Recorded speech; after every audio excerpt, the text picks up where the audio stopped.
Dans cette situation, je continue le dépassement. Réponse A. Je me rabats derrière le véhicule de gendarmerie. Réponse B.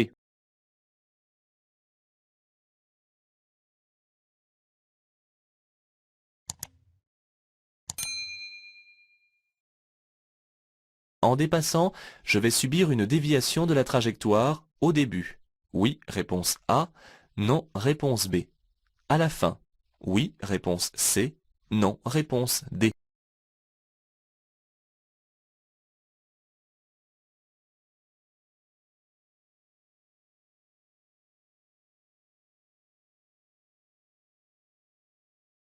Je dépasse ces cyclistes. Oui, réponse A. Non, réponse B.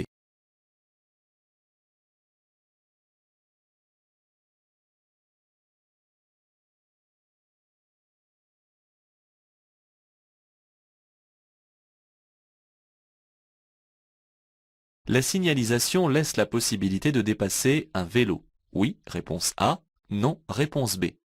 Un cyclomoteur. Oui, réponse C. Non, réponse D.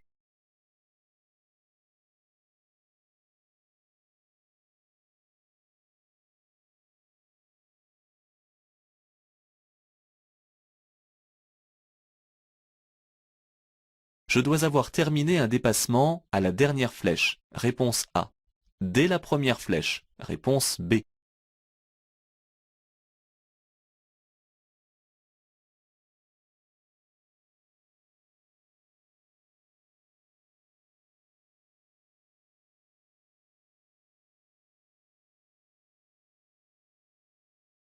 Je tourne à droite. Je m'arrête ici même. Réponse A.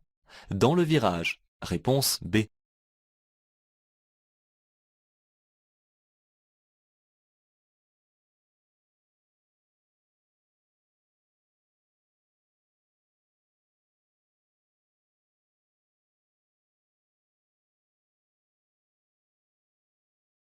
Pour aller en direction de l'autoroute, je reste où je suis. Réponse A. Je change de fil. Réponse B.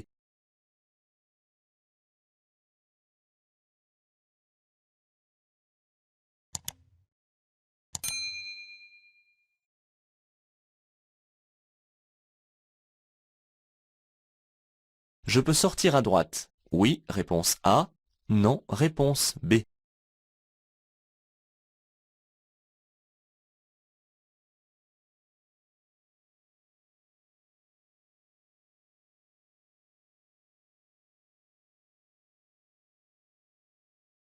Sur les routes peu larges, je suis obligé de serrer à droite en ligne droite. Oui, réponse A. Non, réponse B. En virage. Oui, réponse C. Non, réponse D.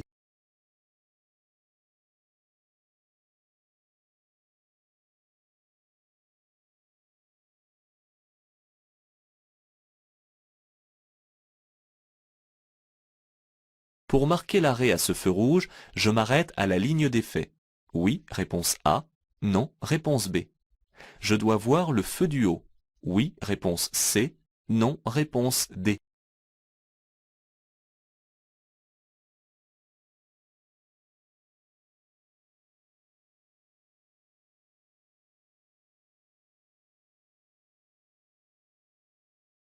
Je peux de nouveau accélérer au-dessus de 50 km/h au niveau du panneau seulement. Réponse A.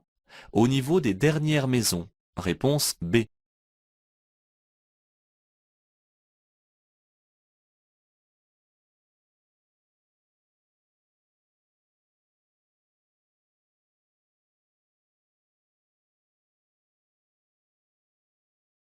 Ce véhicule est bien lancé sur cette voie. Le conducteur ne doit pas me gêner. Oui, réponse A. Non, réponse B. Je le laisse s'insérer devant moi. Oui, réponse C. Non, réponse D.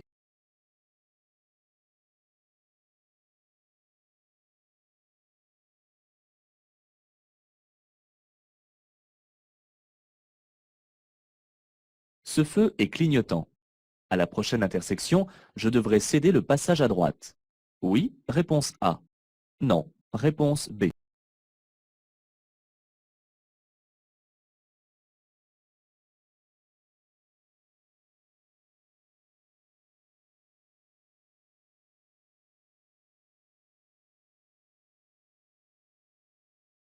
Je commets une infraction en m'insérant sur l'axe principal. Si je fais ralentir un véhicule, oui, réponse A. Non, réponse B.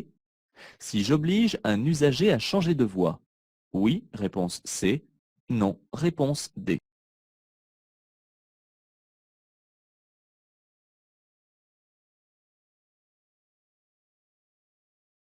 Dans cette situation, je passe après ce véhicule. Réponse A. Je cède le passage à la voiture noire. Réponse B. Je passe. Réponse A. Je m'arrête. Réponse B.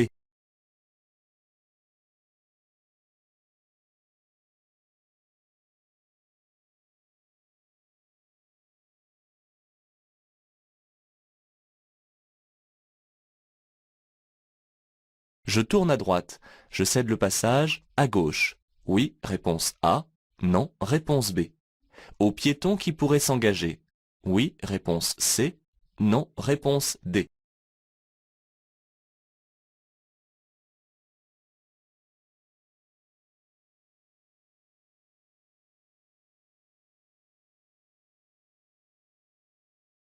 Ce piéton coupe l'intersection pour traverser. Je suis obligé de m'arrêter. Oui, réponse A. Non, réponse B.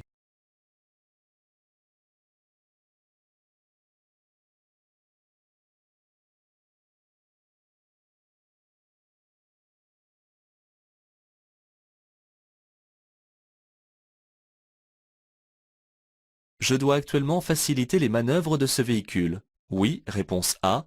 Non, réponse B.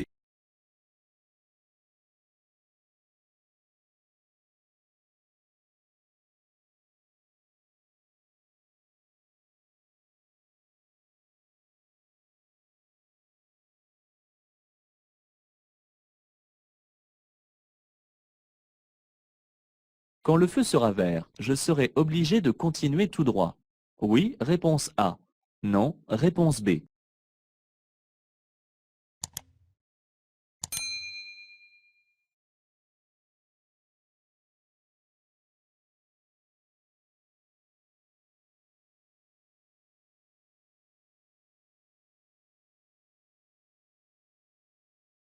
Ce panneau peut mettre fin à une interdiction de dépasser.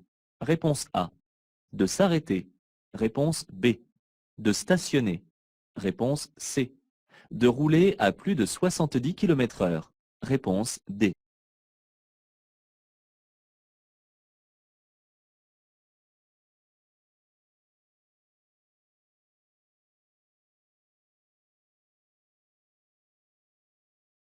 Ce panneau indique un créneau de dépassement. Réponse A. Une bifurcation de voie. Réponse B.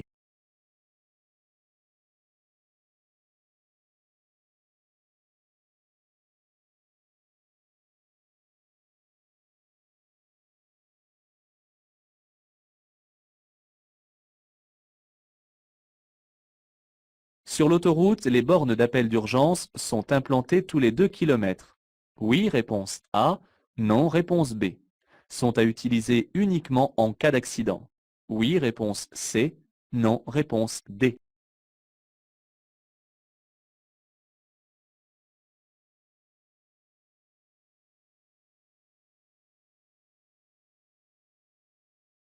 Je ralentis à 50 km/h au niveau du panneau. Réponse A. À l'entrée du virage seulement. Réponse B.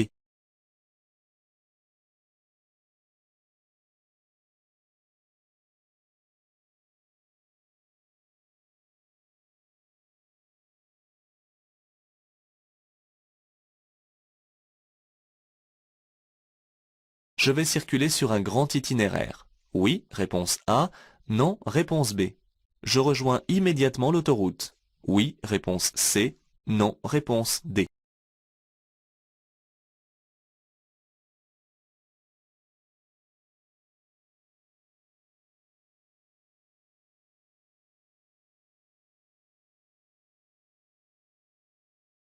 Un itinéraire bis double une autoroute. Oui, réponse A. Non, réponse B. Un itinéraire vert. Oui, réponse C. Non, réponse D.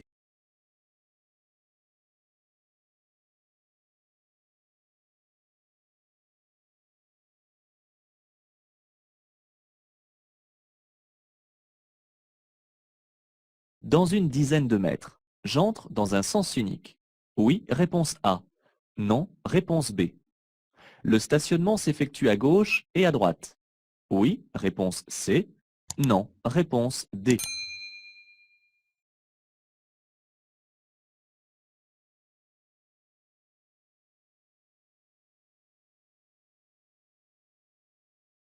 Pour stationner dans cette zone, je dois tenir compte de la date. Oui, réponse A. Non, réponse B. Des numéros des immeubles. Oui, réponse C. Non, réponse D.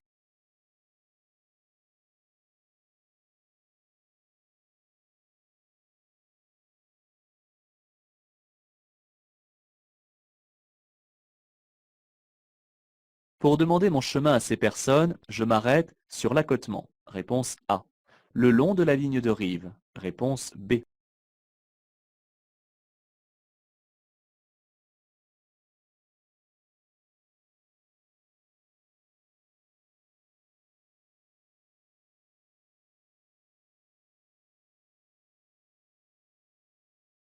Nous sommes le 12 du mois. Je peux stationner dans ce sens, à droite. Oui, réponse A. Non, réponse B. À gauche. Oui, réponse C. Non, réponse D.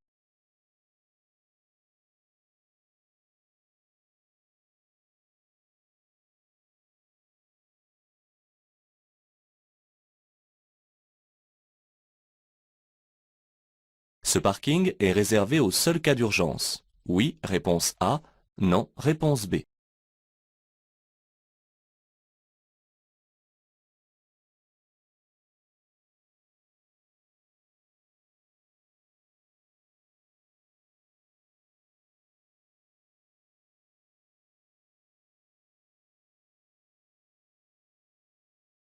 Je peux stationner sur l'accotement de gauche. Oui, réponse A. Non, réponse B.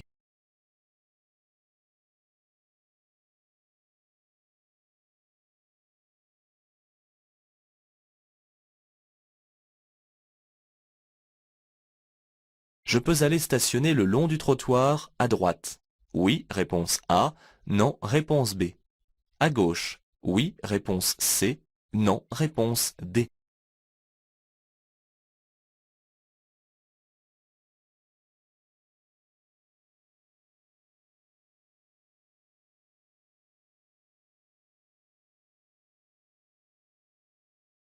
Je dois laisser démarrer un autocar quittant cet arrêt. Oui, réponse A. Non, réponse B.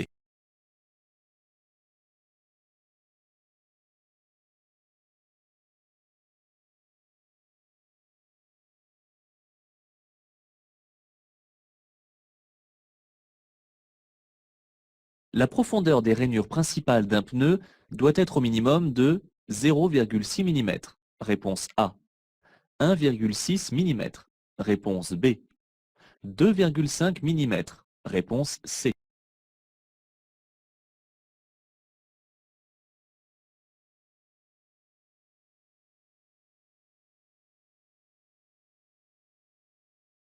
Si je ne laisse pas passer ce piéton, je risque une perte sur mon permis de conduire de 4 points. Réponse A.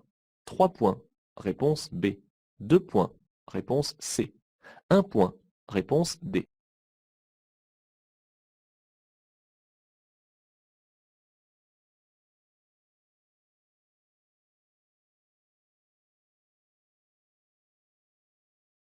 Pendant la conduite, un autoradio peut présenter un danger lorsque j'effectue des réglages. Oui, réponse A. Non, réponse B. Si le son est trop élevé. Oui, réponse C. Non, réponse D.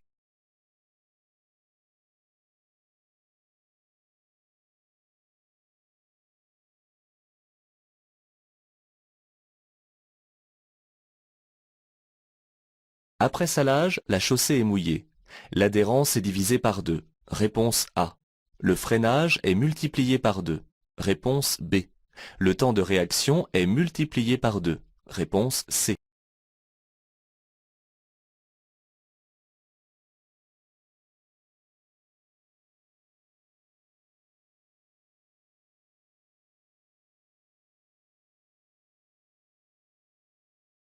Circuler en étant fatigué peut être aussi dangereux que d'avoir bu de l'alcool. Oui, réponse A. Non, réponse B.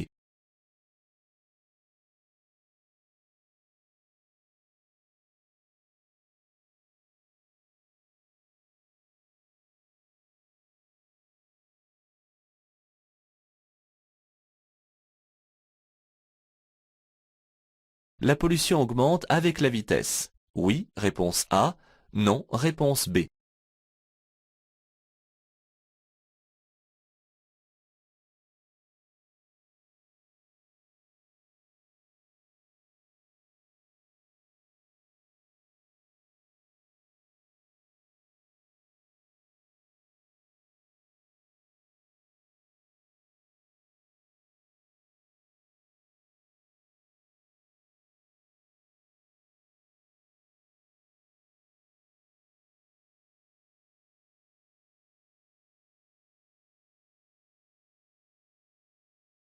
Le véhicule de gendarmerie n'est pas en intervention puisque ses signaux sonores et lumineux ne sont pas actionnés. Je ne risque donc pas de gêner sa progression en le dépassant.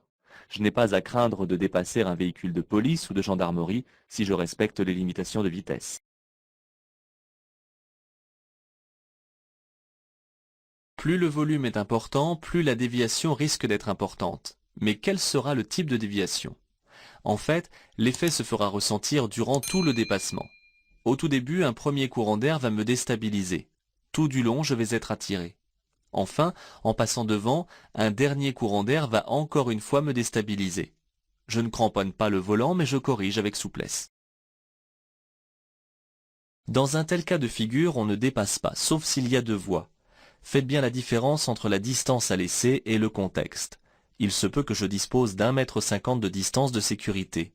Il se peut aussi que je sois obligé de mordre sur la ligne, ce qui est alors interdit. Mais pourquoi dépasser alors que je dois beaucoup ralentir pour aborder ce carrefour giratoire? Je reste derrière et profiterai éventuellement de la largeur de l'anneau pour passer devant eux. Ne tombez pas dans le piège des exceptions. Ce panneau interdit de commencer ici un dépassement et le marquage au sol invite à se rabattre. Il reste cependant possible de dépasser un deux roues sans sidecar. Le piège serait de confondre les flèches de sélection de voie avec les flèches de rabattement, comme ici. Dans la question, on vous demande quelle est la limite pour terminer un dépassement. À quoi servent alors les trois flèches sinon pour informer l'usager qui dépasse qu'il ne lui reste plus que 150 mètres environ avant que la voie soit supprimée. J'arrive ici à la première flèche. Il me reste donc ces trois flèches pour terminer de me rabattre. En fait, ces flèches m'avertissent que je ne dois pas commencer un dépassement à proximité de la première flèche. Réfléchissez. Il faut certes s'arrêter, mais pas n'importe comment ni n'importe où. Pensez aussi aux autres, et notamment à la camionnette derrière qui annonce aussi son intention de tourner à droite. Je m'arrête ici même afin de ne pas surprendre son conducteur, et non pas dans la trajectoire du virage où il risquerait de me percuter, ne s'attendant pas à ce que je sois arrêté pour le piéton. Cette question est très facile, et la réponse est peut-être trop évidente, ce qui sent le piège. Mais il n'y en a pas, ne cherchez pas la petite bête. À l'examen, on ne cherche pas à vous piéger. Regardez le panneau, regardez au sol, regardez ce que font les autres, et la réponse coule de source. Je circule actuellement dans une rue à sens unique. Le panneau de direction à fond bleu indique que je vais tourner à droite pour me diriger vers l'autoroute. Il n'y a pas de marquage au sol, je reste donc dans cette voie. Le code de la route dit qu'il faut tenir sa droite autant que le profil et l'état de la chaussée le permettent. Cela laisse la possibilité sur une route étroite comme ici de ne pas frôler en permanence le bord droit. En revanche, à l'approche d'un virage ou d'un sommet de côte, il serait dangereux de ne pas le faire. Attention donc de ne pas répondre trop vite à l'examen. On vous demandera parfois l'endroit de l'arrêt ou de l'effet d'un signal. Soyez attentifs. Lorsqu'un carrefour géré par des feux est doté de lignes d'effet, je dois m'arrêter à celle qui se présente devant moi sans la dépasser. Attention aux deux roues qui parfois bénéficient d'un espace dédié devant ma ligne. Le feu du bas sert à répéter le feu du haut pour ceux qui ne peuvent le voir de leur place. L'emplacement choisi pour implanter ce panneau de sortie d'agglomération n'est pas le fruit du hasard. Soyez strict. C'est en raison des déplacements des riverains et de leur présence éventuelle dans l'environnement que le maire fixe les limites de l'agglomération. Je dois respecter strictement la limitation jusqu'au panneau afin d'assurer leur sécurité, même si je n'en vois pas immédiatement l'intérêt. Je ne reprends l'accélération qu'après le panneau de sortie. On ne force jamais son passage, même si cette voie d'entrecroisement est dotée d'un céder-le-passage. Si le véhicule est bien lancé, son conducteur peut décider de sortir sans me gêner, tout en continuant son accélération. Je peux l'aider à s'insérer devant moi en levant un peu le pied de l'accélérateur si nécessaire, plutôt que de l'obliger à ralentir. Lorsque des feux tricolores fonctionnent anormalement, feu jaune clignotant ou absence de feu, pour connaître la règle de priorité à appliquer, je dois tenir compte des panneaux implantés sous ces feux. En cas d'absence de panneau, j'applique d'office la règle de priorité à droite. Ici, il y a un losange qui indique le caractère prioritaire de mon axe de circulation. Je ne cède donc pas le passage à droite. Céder le passage signifie qu'il ne faut ni gêner, ni surprendre les autres usagers sur l'axe où l'on s'insère. Un ralentissement ou un changement de voie signifie qu'on a gêné. Cependant, un usager peut éventuellement, de loin, faciliter votre insertion en changeant de voie ou encore réguler sa vitesse lorsque la circulation est chargée, afin de vous permettre de vous glisser entre deux. Ce panneau de prescription m'indique que je dois céder le passage à la circulation venant en sens inverse. Même si la voiture noire n'est pas encore engagée dans le passage étroit, je dois la laisser passer. L'absence de signalisation m'indique qu'à cette intersection, je dois appliquer le régime de la priorité de passage à droite. Je m'arrête pour laisser passer le véhicule à traction animale, car c'est un usager comme un autre. Construisez votre analyse, sans oublier une règle qui s'ajoute à celle des feux et du panneau. Le feu est vert et m'autorise à m'engager dans l'intersection sans tenir compte du panneau. Les véhicules de la rue transversale ont le feu rouge. Personne, donc, n'arrive de la gauche. En revanche, l'autre règle qui suit celle de l'autorisation de passer concerne celle à mettre en œuvre en tournant à droite. Le feu des piétons est au vert. Si un piéton s'engage, je dois lui céder le passage. Attention, ce n'est pas parce qu'un usager commet une entorse à la règle qu'il doit appliquer que je suis autorisé à m'imposer en passant. Je suis obligé de céder le passage aux piétons engagés dans la traversée de la chaussée.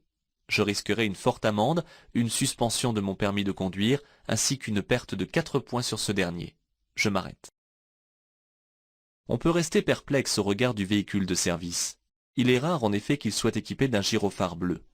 Les gyrophares jaunes sont en action, celui-ci est donc en mission de service, et je dois rester attentif tout en augmentant la distance de sécurité.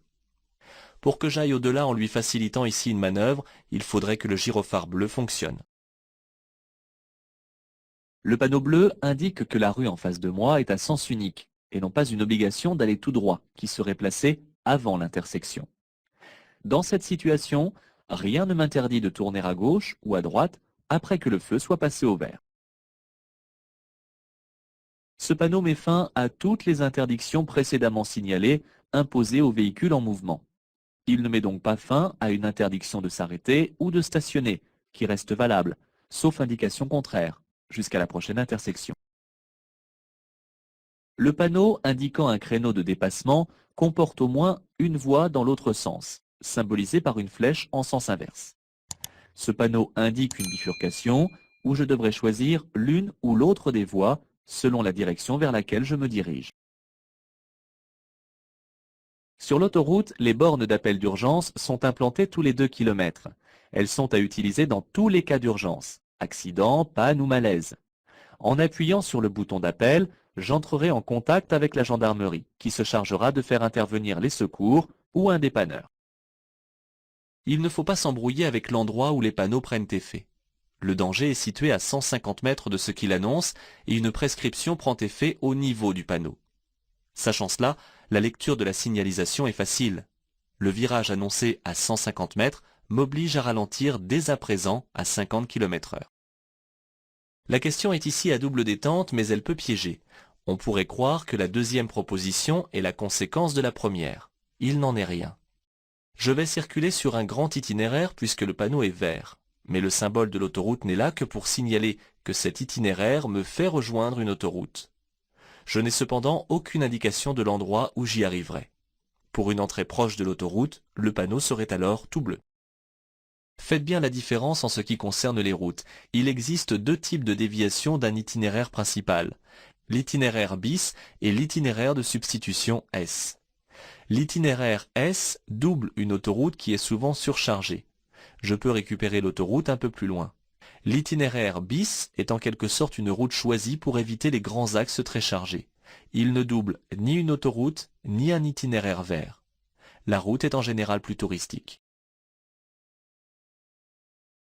Le panneau bleu identifie une circulation à sens unique.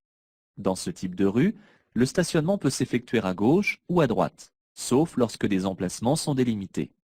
Ici, les véhicules stationnent à droite. J'entre dans une zone à stationnement unilatéral alterné semi-mensuel. Cela signifie que le stationnement est autorisé d'un seul côté dans les rues de cette zone. Cette autorisation change de côté tous les 15 jours. La première quinzaine, je dois stationner du côté des immeubles portant des numéros impairs. La deuxième quinzaine, je dois stationner du côté des numéros pairs. Je ne peux pas m'arrêter le long de la ligne de rive, car j'obligerai les usagers qui me suivent à franchir la ligne axiale continue pour me dépasser. Je m'arrête donc sur l'accotement derrière la ligne de rive. Ne vous en faites pas, c'est plus facile qu'il n'y paraît. Le panneau est posé du côté où c'est interdit durant la quinzaine inscrite. J'entre dans une rue où le stationnement est alterné. Le stationnement est interdit du côté droit, du 1er au 15. Nous sommes le 12, je ne peux pas stationner à droite. Le stationnement est autorisé de l'autre côté de la chaussée, du 16 au 31. Mais pour pouvoir y stationner, je dois faire demi-tour de manière à être dans le sens de la marche. Parfois, on ne sait pas bien répondre pour ce type de questions. La signalisation annonce que je trouverai à 250 mètres un lieu aménagé pour le stationnement et un poste d'appel d'urgence. Ce sont deux informations différentes.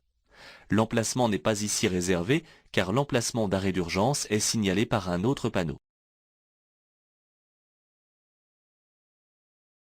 Une ligne de dissuasion n'interdit pas le franchissement de celle-ci pour se rendre à gauche. Ne vous laissez pas piéger par le fait qu'elle interdit le dépassement comme une ligne continue. Elle n'interdit que cela. Hors agglomération, on peut stationner du côté gauche si l'accotement de droite n'est pas praticable et à condition qu'il n'y ait pas de ligne continue. C'est ici le cas où il n'y a pas d'accotement à droite. La question peut sembler facile et pourtant l'environnement et la signalisation sont un peu contradictoires. On peut hésiter. Le boulevard est très large et je ne gêne pas si je me range à droite. Ce n'est pas la ligne continue qui me l'interdirait ici. Il existe bien un danger de virage et d'un passage à niveau sans barrière, mais en stationnant ici à droite, je ne masque pas la visibilité et je n'obligerai pas à une manœuvre gênante ou dangereuse. Pour me rendre à gauche, il y a une ligne continue. Agglomération, hors agglomération, les règles diffèrent. Il est facile de comprendre qu'on favorise la circulation des bus en agglomération et que cela soit faisable au regard des vitesses en ville. Mais il est tout aussi concevable que cette même règle est inapplicable en des lieux où l'on circule éventuellement à 90 km/h. Je reste cependant prudent du fait des passagers qui en descendent.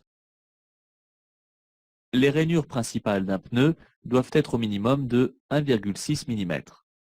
Un pneu usé peut en effet devenir très dangereux car il glisse beaucoup plus facilement, surtout quand on circule sur une chaussée mouillée.